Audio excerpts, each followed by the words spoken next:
റിയാദിൽ സംഘടിപ്പിച്ച Adnan football tournament സമാപിച്ചു. 3 കാറ്റഗറികളിലായിരുന്നു മത്സരം. നിരവധി പേർ അസസിയയിൽ നടന്ന മത്സരം കാണാനെത്തി.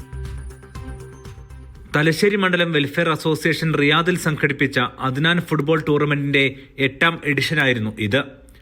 അസീസിയയിലെ അസിസ്റ്റ് ഗ്രൗണ്ടിൽ നടന്ന മത്സരങ്ങളിൽ സീനിയർ, അണ്ടർ 16, അണ്ടർ 11 വിഭാഗങ്ങളിലായി മുതിർന്നവരും കുട്ടികളും സംബന്ധിച്ചു.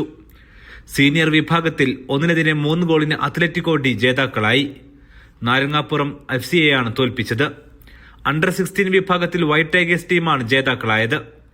ഫൈനലിൽ ഗ്രീൻ ലാൻഡണിനെയാണ് തോൽപ്പിച്ചത്. അണ്ടർ 11 വിഭാഗത്തിൽ BVB കിഡ്സ് ടീമിനാണ് ജയം. പ്രസിഡന്റ് തൻവീർ ഹാഷിം, സെക്രട്ടറി ഷമീർ ടിട്ടി എന്നിവർ സമ്മാനങ്ങൾ കൈമാറി. മുഹമ്മദ് നജാഫ്, ഫുആദ് കണ്ണമ്പത്ത്, നൌഷാദ്, മജീദ്, ഷഫീഖ് എന്നിവർ സംബന്ധിച്ചു. Media 1 Riyadh.